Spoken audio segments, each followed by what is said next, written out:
Sombras susurrantes.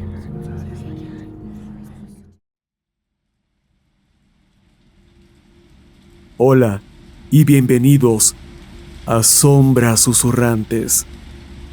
Lamento que hayan esperado tanto por un nuevo episodio, pero finalmente les traigo el volumen 3 de las experiencias más aterradoras que haya vivido el público. Antes de comenzar, solo quiero decir que espero que disfruten de las historias, que se aterren al oírlas y gracias por escuchar este proyecto. Comencemos. Cuando tenía 7 años, me desperté a mitad de la noche con un dolor de oído. Decidí ir a decirle a mi mamá y a mi padrastro, así que salí de la habitación. Pero había alguien sentado en la silla de la sala, a unos 90 centímetros de la puerta de mi cuarto. Esa persona se veía extraña, con el rostro distorsionado, pero como estaba oscuro, no podía ver bien. «¿Mamá?», pregunté. La persona negó con la cabeza y empecé a asustarme. «¿Miguel?», el nombre de mi padrastro, pero volvió a negar. Decidí que lo mejor era regresar a la cama para no tener que pasar junto a esa persona. Me metí en la cama, cerré los ojos un segundo y, al abrirlos, vi a esa figura parada en la puerta de mi cuarto, sonriendo como un loco y asintiendo frenéticamente. Grité con todas mis fuerzas y cerré los ojos. Mi padrastro salió corriendo de su cuarto con un palo en la mano. No había nada ahí, más que la ropa que mi mamá había doblado y dejado sobre la silla, ahora esparcida por toda la sala. Durante mucho tiempo me repetí que había sido mi gato, sentado sobre esa ropa. Sin embargo, aún no sé qué creer.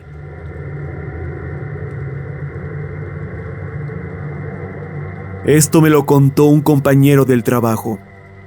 Él tenía un hijo llamado Joaquín, de unos 4 o 5 años. Me contó que Joaquín a veces tenía pesadillas y, cuando se asustaba, se iba a dormir con él. Una noche, mi compañero se despertó porque escuchó que Joaquín lo llamaba, pero lo llamaba por su nombre, no como papá. Así que fue a su cuarto, donde lo encontró dormido. Lo despertó y le dijo: «Joaquín, me estabas llamando. ¿Estás bien?». Y el niño respondió: «Papá, cuando ellos te llaman, no se supone que debes contestar». Y se volvió a dormir. Cuestionó a su hijo al día siguiente sobre la situación, pero este no recordaba nada. Se me pone la piel de gallina cada vez que pienso en esa historia.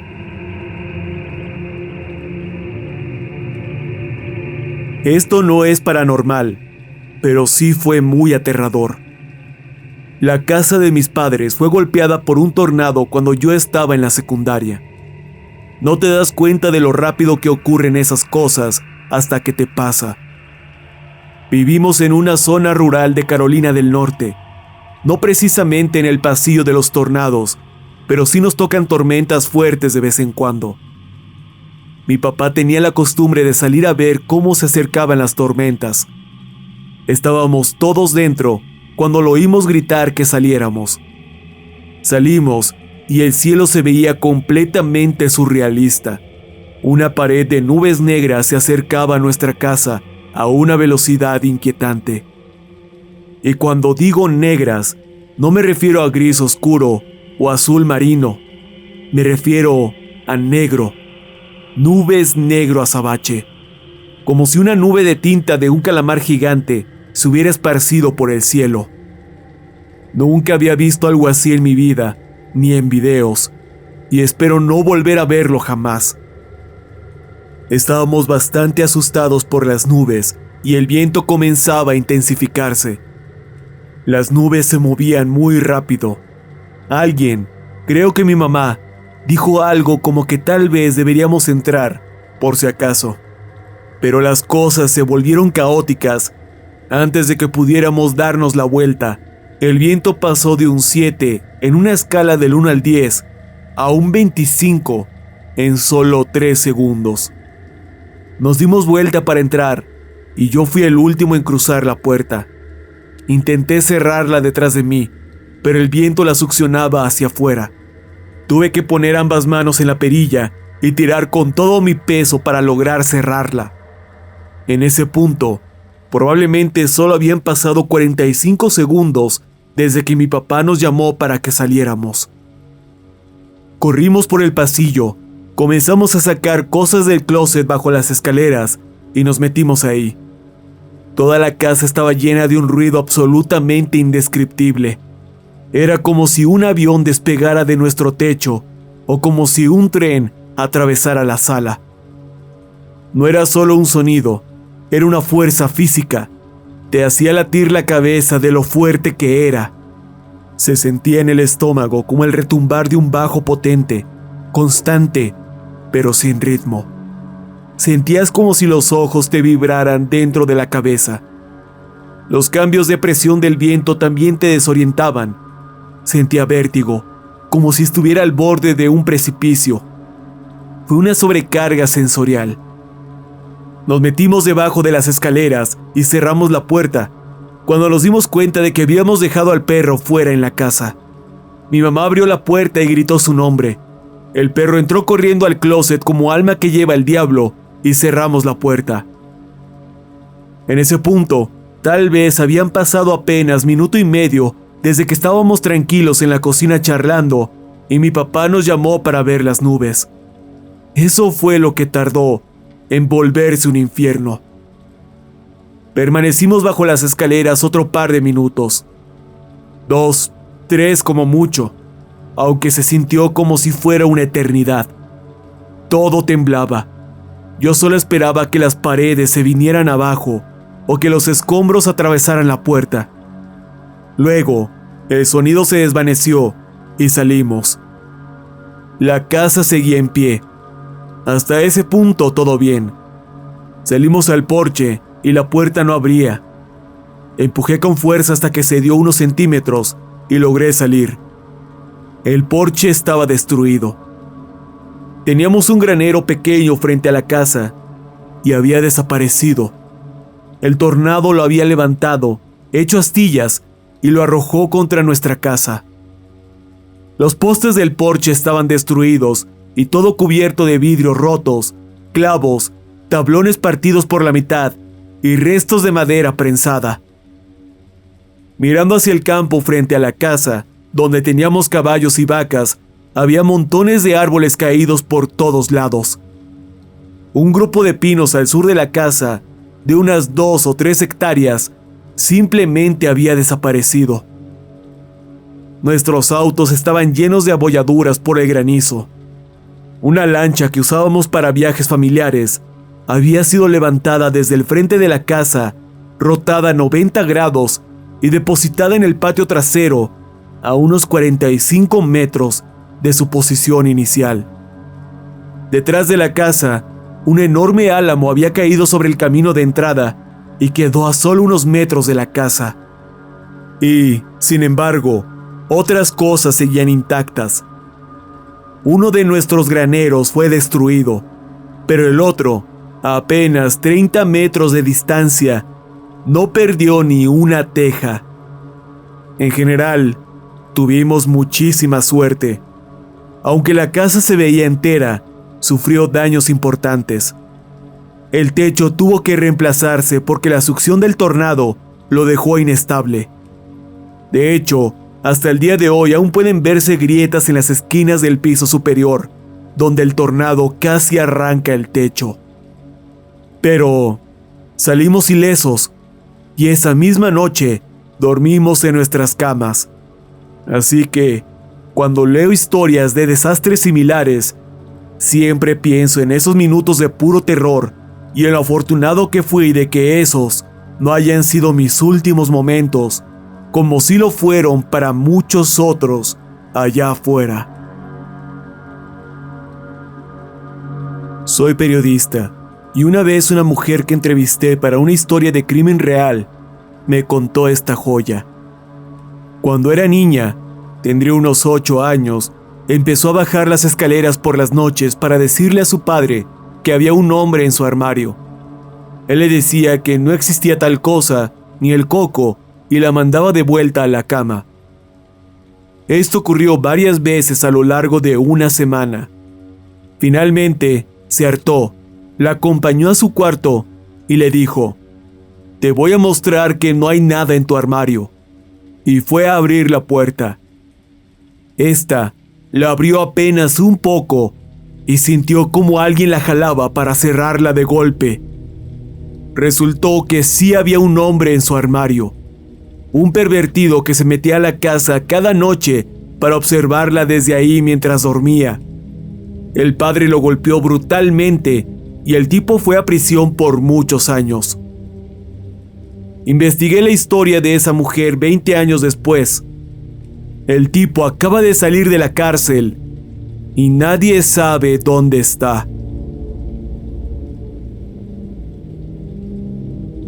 Una vez estaba con unos amigos contando historias de terror por la noche. Uno de ellos contó esta sobre una chica que conocía.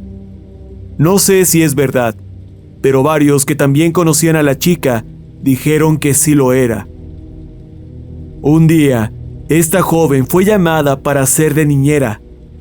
Ya lo había hecho muchas veces para esa familia, así que era algo rutinario. Le dijeron que acostara a los niños a las 9, y eso hizo. Luego se puso a ver la tele y a hacer tarea, esperando a que volvieran los padres. Pero entonces empezó a escuchar ruidos que venían del sótano, como cacerolas cayendo y cosas por el estilo. Los ignoró, pensando que sería la lavadora o algo así. Sin embargo, un rato después los volvió a oír. Entonces decidió llamar a la policía y decirles que estaba cuidando niños en una casa y que oía ruidos en el sótano. La mujer de la estación le dijo que había una patrulla en la zona y que pasaría por la casa en unos 20 minutos. Pero, a los 5 minutos, escuchó que tocaban la puerta. Abrió, y era un equipo de SWAT completo. Les dijo: «Pensé que solo iban a enviar a una patrulla». Y uno de ellos respondió: «Después de que colgaste, se escuchó cómo colgaba una segunda línea en la llamada». Resultó que había un hombre en el sótano, escuchando la conversación. La operadora se quedó en la línea, escuchó cómo colgaba el otro teléfono y mandó al equipo de inmediato. Bajaron al sótano y lo atraparon. Era buscado por múltiples casos de violación. El año pasado estaba buscando casa y uno de los lugares que decidí ver era una granja remodelada. La casa principal estaba bastante bien y la consideraba como opción. Pero entonces el agente inmobiliario me llevó a ver el viejo granero que había en la propiedad. Desde fuera parecía que podría convertirse en un buen taller. Entré y casi de inmediato sentí que algo me caía en la cabeza. Lo sacudí y me lo quité de encima haciendo un ridículo baile. Era una arañita. Luego, otra me cayó en la cabeza. Repetí el número y saqué otra araña más grande de mi cabello. Y entonces, cometí el error de mirar hacia arriba. Había una enorme mancha negra en la pared, que al enfocar bien, me di cuenta de que era el mayor y más asqueroso enjambre de arañas que había visto en mi vida. En ese momento salí corriendo como nunca en la vida lo he hecho. Cuando tenía 16 años, estaba sentada a la mesa con mi mamá, hablando sobre la vida, el más allá y la reencarnación. Lo de siempre. Me empecé a reír y le dije: «¿Sabes? Estoy casi seguro de que recuerdo mi vida pasada». En ese momento, su cara se puso pálida y le pregunté si estaba bien. Fue entonces cuando comenzó a enumerar todos los detalles de esa supuesta vida pasada mía, que yo siempre pensé que era solo un sueño recurrente.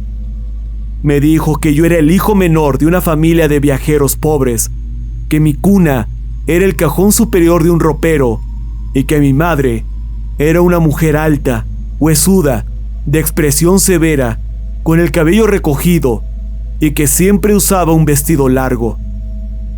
Todos esos eran los detalles que, según yo, estaba a punto de contarle por primera vez. ¿Cómo sabías todo eso? Nunca te lo había contado, le dije. No es la primera vez que me lo cuentas, respondió. Me lo contaste muchas veces cuando eras bebé, justo cuando aprendiste a hablar. No lo puedo creer, contesté. Y lo peor, dijo frunciendo el ceño, es que cuando me ponía a jugar contigo, me decías que tu otra mamá estaba detrás de mí. Hace un tiempo, mi mamá rentaba una casa cuyo casero era muy quisquilloso. No quería que se hiciera ningún tipo de remodelación o reparación. No quería que se cambiara absolutamente nada. Era raro, por decirlo menos. Con el tiempo, mi mamá y padrastro empezaron a decir que creían que la casa estaba embrujada por el fantasma de una niña pequeña. Decían que a veces veían la sombra de una niña pasar de un cuarto a otro, o escuchaban risas en la parte trasera de la casa cuando no había nadie. Y a veces sonaba como si una niña estuviera llorando, aunque no podían ubicar de dónde venía. Yo, que en ese entonces era ateo, no le daba mucha importancia. Adelantemos el tiempo hacia el final de mi relación con mi ahora ex esposa. Cuando nos separamos, empecé a vivir con mi mamá mientras me estabilizaba. Compartíamos la custodia de nuestra hija 50-50. Una semana estaba conmigo hasta el viernes, luego iba con su madre hasta el siguiente viernes y así sucesivamente. Fácil, ¿no? Bueno, era sábado por la noche y yo estaba en la computadora. Probablemente eran como las 2 de la mañana. Estaba buscando música. El escritorio estaba en la cocina, frente a una pared, y justo en esa pared estaba la entrada al pasillo que llevaba a los dormitorios. Así que, si alguien salía de su cuarto para ir a la cocina, tenía que pasar junto a mí. Mi hija era de las que se levantaban en la noche a hacer travesuras. Le gustaba sacar el refrigerador o derribar cosas mientras intentaba trepar a algún lado. Sabía que, como todos dormían, podía salirse con la suya. Esa noche yo seguía despierto frente a la computadora. Vi a mi hija entrar a la cocina por el rabillo del ojo y se quedó congelada al verme. Se quedó ahí parada. No la miré directamente ni le dije nada. Pensé que ya se había dado cuenta de que la había atrapado y que tal vez, si la ignoraba, se iría sola de vuelta a la cama sin hacer drama. Se quedó ahí parada como 3 minutos. Yo la veía todo el tiempo, pero no hacía contacto visual para no espantarla. Finalmente, se dio la vuelta y regresó al cuarto. Todo estaba en completo silencio. Después de unos 15 minutos, me dio esa sensación en el estómago que todo padre conoce. Esa que te dice que el niño está demasiado callado y probablemente está haciendo alguna travesura. Decidí ir a ver qué hacía, porque en 15 minutos ya tendría que haberle escuchado meterse en la cama o jugando con algo. Me levanté y caminé hacia la otra habitación que conecta con los dormitorios. Estaba completamente a oscuras. No se veía nada. Me detuve en seco. Se me erizó la piel y sentí una náusea en el estómago. Porque recordé que mi hija estaba con su madre esa noche, no conmigo. Hasta el día de hoy, me dan escalofríos recordarlo.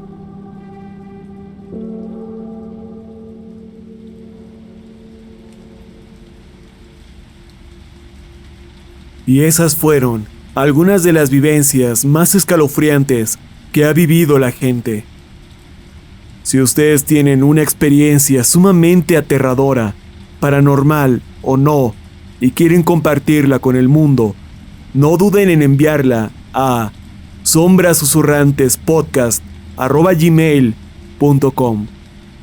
Se respetará la privacidad y anonimato de todas las personas que envíen un correo. Les recuerdo que este proyecto lo pueden escuchar en YouTube, Spotify y otras plataformas de podcast. Nuevamente, muchas gracias por escuchar y llegar hasta el final de otro episodio. Nos vemos en la próxima.